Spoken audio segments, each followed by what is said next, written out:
John Abraham को फिलहाल काफी अप्रिशिएट करा जा रहा है, लेकिन not because of his acting but because of his knowledge and awareness of geopolitics and politics. I think you are really getting interested in geopolitics and I love it. I love the things space. set. Is that for filmy reasons? Like because you want your films to have a real setting? No, I'm just generally interested in it. और इससे भी ज्यादा लोग इस चीज को ज्यादा appreciate कर रहे हैं कि जॉन अब्राहम एक्चुअली बाहर आके पॉलिटिक्स और जियोपॉलिटिक्स के बारे में बात कर रहे हैं. बिकॉज लेट्स फेस इट, कोई भी एक्टर पॉलिटिक्स या फिर जियोपॉलिटिक्स के बारे में बात नहीं करेगा, स्पेशली करंट के टाइम में जहाँ पे कुछ भी चीज आप बोल दो it can be blown into different proportions. And the fact that John Abraham is actually talking about all this things, लोगों ने सच में इस चीज को अप्रिशिएट किया है for all the right reasons. तो जॉन अब्राहम की एक नई मूवी आई है द डिप्लोमेट नाम से, और उसी के बारे में ये सारे प्रमोशनल इंटरव्यू चल रहे थे. और आप इन तीनों में से कोई भी एक इंटरव्यू उठा के देखो, आपको समझ में आ जाएगा मैं किस चीज के बारे में बात कर रहा हूँ.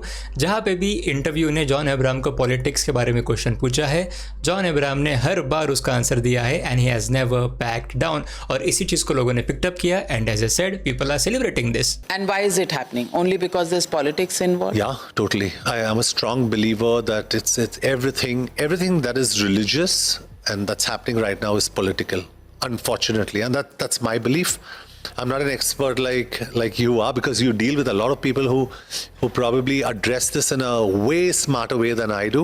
अब ये तो एस्टैब्लिश हो चुका है कि जॉन अब्राहम को जेन्युइनली जियोपॉलिटिक्स में इंटरेस्ट है और वो ऐसे मूवीज बनाते भी है. So let's take a look at all the geopolitical movies John Abraham has made and why they are different than other similar movies. Madras cafe, the Batla house, Parmanu और द डिप्लोमेट, ये 4 ऐसे मूवीज है जो रियल लाइफ इंसिडेंट पे based है, जो असली कहानी पे बेस्ड है और जो काफी हद तक ग्राउंडेड वे में बनाई गई है. Now what do I mean by grounded way में? इसमें ज्यादा गाने नहीं हो गए, इसमें फालतू के कुछ अलग अलग एंगल्स नहीं हो गए, जैसे कि कोई लव एंगल हो गया या कोई ऐसा रोमांटिक एंगल हो गया. वैसे कोई भी ऐसे एंगल्स नहीं है जो हमारे मेन स्टोरी से हमें भटका दे और इस नॉन फिक्शनल इंसिडेंट को काफी ज्यादा फिक्शनल बनाए. और जॉन ने एक और चीज बताई इनके इंटरव्यूज में कि उनके जो ऐसे मूवीज है जो रियल लाइफ चीजों से इंस्पायर्ड है, वो किसी फॉर्मूला को फॉलो नहीं करते. यानी कि वही फॉर्मूला हो गया, एक कोई कमर्शियल मूवी का कैसा फॉर्मूला होता है, जैसे गाने हो गए, रोमांटिक एंगल हो गया, आइटम सॉन्ग्स हो गए, हीरोइज्म हो गया. तो ये चारों ही मूवीज में ये सारी चीजें ना के बराबर या फिर काफी कम थे. They doesn't follow a commercial formula. no I song don't, and dance, no song and item dance. number. I don't have a heroine dancing. You don't have. Most of the times, my wife either dies at the start of the film. Now having said that, you can definitely argue कि the Batla house में एक item song है और उसी के साथ परमाणु में थोड़ा बहुत हीरोइज्म तो हमें देखने को मिलता है, लेकिन फिर भी अगर आप देखो तो ये काफी ज्यादा कम है बाकी के सिमिलर मूवीज से. एंड आई एम श्योर कि आप जब भी कोई ऐसी मूवी देखते हो जो किसी रियल लाइफ इंसिडेंट पे बेस्ड है, तब आप भी सोचते ही होगे कि ये चीज इन्होंने मूवी में तो दिखाई है, लेकिन ये कितनी सच है, कितना इन्होंने सच दिखाया है और कितना उन्होंने क्रिएटिव लिबर्टी यहाँ पे यूज करी है. और यहाँ पे जॉन अब्राहम ने काफी इंटरेस्टिंग चीज भी कही. उन्होंने कही कि ये जो ऐसे सारे मूवीज होते हैं तो ऑलमोस्ट 70% ये मूवीज क्रिएटिव लिबर्टी के साथ ही शूट करी जाती है. When we talk about creative liberties in our honest real films, it's 70% creative liberty. और यहाँ पे एक और काफी इंटरेस्टिंग चीज उन्होंने बताई जो मुझे काफी अच्छा लगा सुन के, वो था कि द डिप्लोमेट मूवी में उन्होंने बस 5 से 7% तक का क्रिएटिव लिबर्टी ली है. And you can actually see that in the movie. And I am sure कि आपने अगर मूवी देखी है तो आपको पता होगा कि पूरी मूवी काफी ग्राउंडेड है, लेकिन जो क्लाइमैक्स है, क्लाइमैक्स में जो शूट आउट हमें देखने को मिलता है वो ऐसा लगता है कि हाँ उन्होंने क्रिएटिव लिबर्टी ली होगी. एंड आई थिंक सो कि ये मैंने मेरे रिव्यू में भी बात करी थी, लेकिन एनीवेज द फैक्ट इज कि ये सच बात है. I think there's a 5%, 7% creative liberty that we've taken in this film, which is the wee bit of the shooting that happens in the end. The end.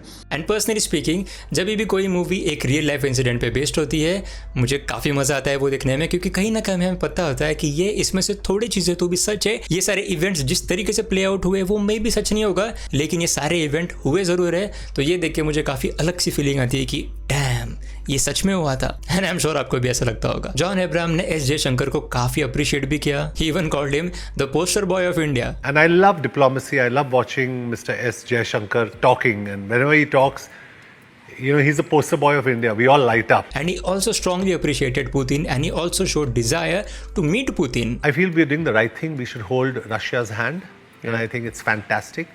Yeah. I think Russia's helped us through thick and thin. Thick and thin, yeah. Putin's been there with us, Yeah. and I would love to meet him one day. But the best thing about all of this interviews was कि जॉन अब्राहम ने बोला कि वो ऐसे और movies बनाना चाहेंगे just to show how cool India is. And these people who are actually working for the nation, for the security of the nation and basically for the nation are actually the heroes. Isn't that cool enough? And the fact is कि India में सच में ऐसे cool चीज़ें हुए हैं. आप परमाणु का ही एग्जाम्पल ले लो. पूरे दुनिया से छुप के हमने एटॉमिक टेस्ट किए थे, पूरे दुनिया से छुप के. That is extremely cool. Why is India so cool? Why are we such a cool country?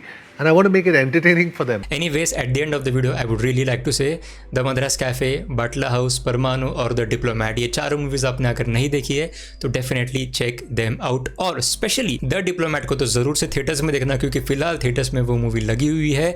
This is actually a good movie. और अगर ऐसे मूवीज़ को हम थिएटर्स में जाके सपोर्ट करेंगे तो और ऐसे मूवीज़ बनेंगे और ऐसे नए नए स्टोरीज हमें देखने को मिलेंगे जो हमारे इंडिया के बारे में है, जो हमारे इंडिया को अच्छी तरीके से ग्लोरीफाई करता है.